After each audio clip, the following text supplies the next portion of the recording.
What is the most disgusting secret you're hiding right now?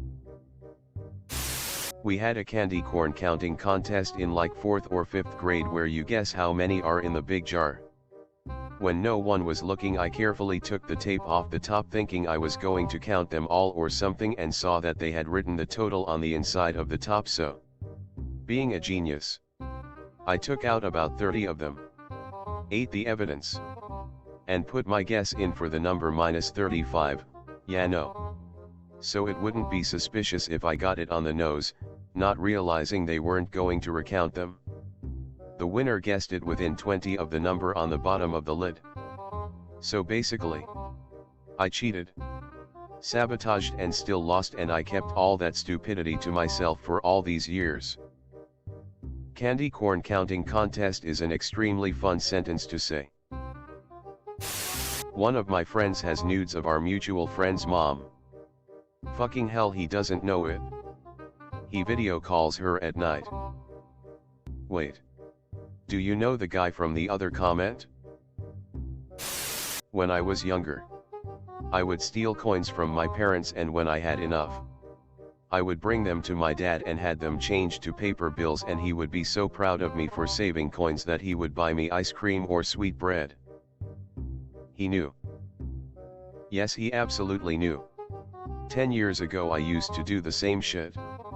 Recently, about 2 years ago, my dad told me that he knew what I was doing. We had a good laugh.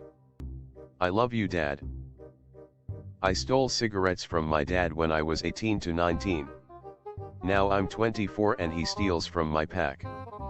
He knew.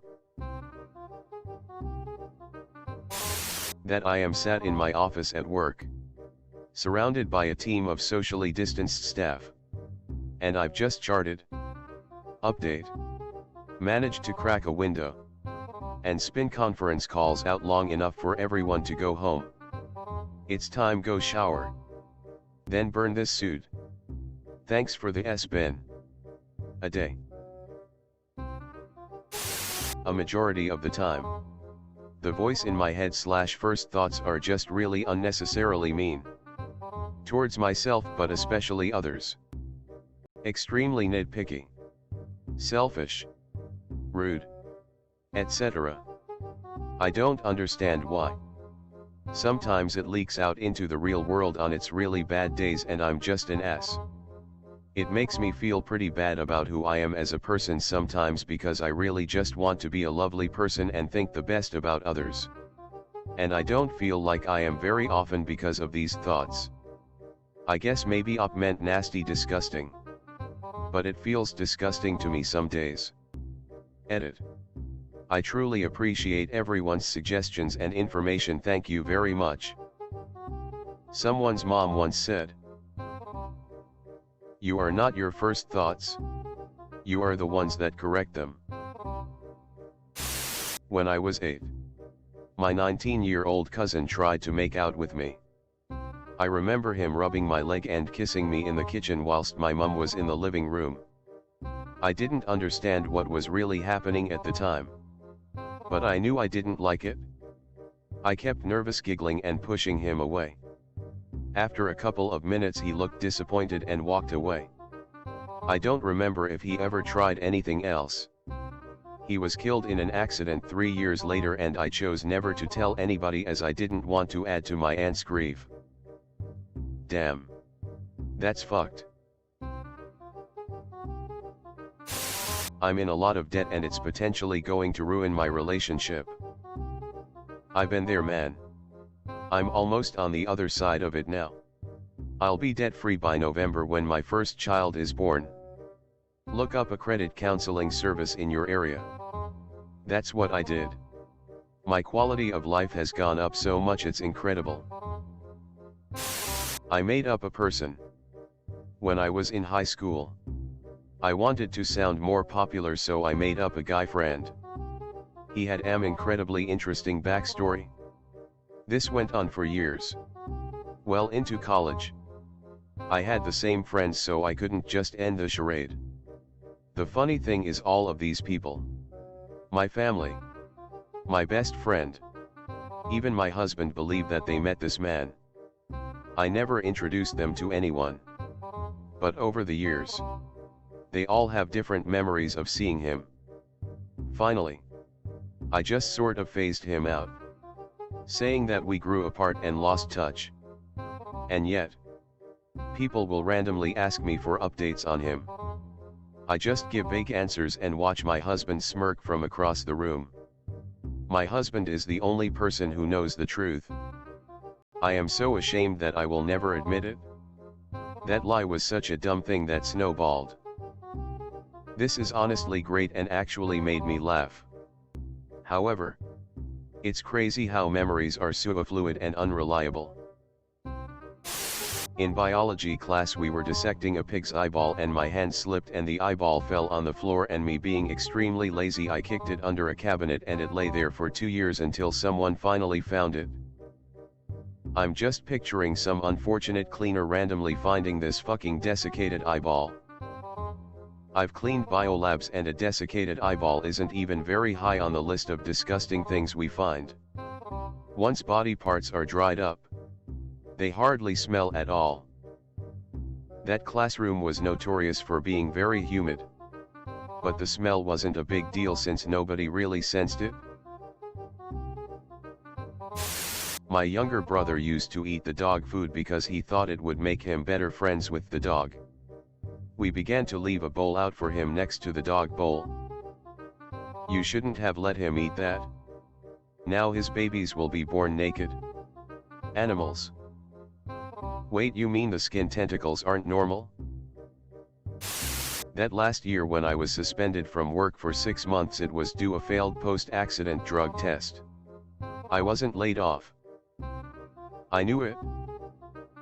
Yeah, Katie told Amber, then everybody found out.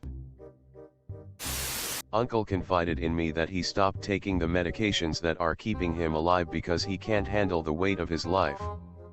Currently trying to be there for him as much as I can.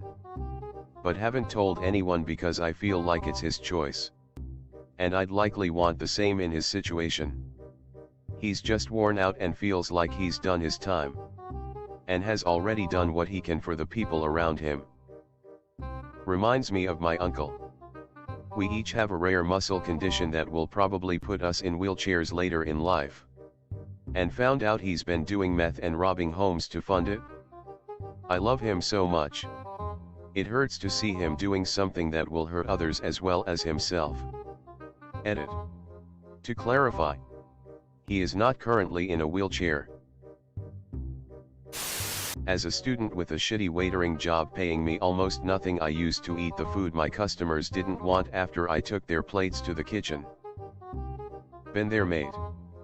It was like a second fucking payday if someone forgot about their to-go order. Unethical life pro tip. Call in a to-go order shortly before closing. Then take it home when never claimed. If the kitchen staff catches onto this, you'll be stabbed walking to your car after your closing shift. I used to lie. Like a lot. I used to make up stories to tell people. Just for the sake of it. I don't do it anymore. Although this leads me to telling the same stories over and over. This was totally me in like first grade when I was 6. Hey, do you know that there is a bee in China which is the size of a cow and shoots its stinger like a projectile, and at one point it impaled a man straight through? It's true. Worst part is, since it was first grade, kids actually believed my nonsense. There were at least a million complete fabrications that I told these kids, and I bet that I appear like some kind of complete lunatic in their eyes looking back. That there is someone on my Facebook who is lying about her dad passing of cancer whilst her eldest daughter, 8 years old, is fighting a brain tumor. It is all lies. Her dad is alive and well. Her daughter is completely healthy. One of the pictures she used as proof is her daughter lying on a hospital bed. From what I know, she was just in for observation after a small fall. She has 2 Facebook profiles. One for all her family and friends of the family. And the second one that I'm friends with is for old school friends, general acquaintances, and anyone she dates, etc. There's so much more lies, but those two ones are the ones I know 100,000% to be false. Edit. This went a bit mental. I tried to confront her, this was last year, and she denied it, going as far to provide screenshot messages between her and her sister. However, the reason I knew it was bullshit was by speaking to her mum and passing on condolences. Yep. Didn't go down well. Her mum accused me of being mistaken until I showed her screenshots of the posts. She didn't reply. That's when I confronted the liar by message, countering her screenshots with the ones between myself and her mum. I was swiftly blocked. As far as I know, she's still lying. She's had several miscarriages, cervical cancer, dad dying, daughter fighting cancer, and many more. I'm completely blocked from all her socials, so I can't say for certain if she's still lying. I did tell her to get help. I admittedly took it very personally, as my dad had passed away not long before she lied about her dad. So it hit a nerve. She never admitted to it. Never explained.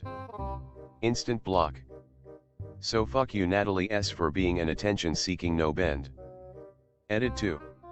Ironically, I have had several people send me directs accusing me of lying about this. Happy to provide proof to mods. Although this happened last year and a half ago, I will reach out to local professionals for advice to make sure her two kids are safe.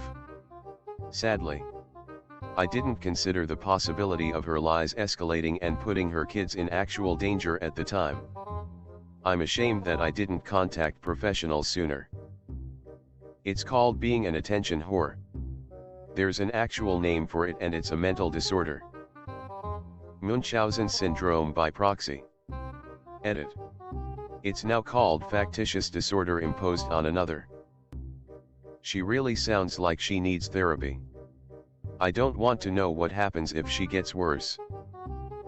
Munchausen syndrome by proxy (MSBP) is a mental health problem in which a caregiver makes up or causes an illness or injury in a person under his or her care.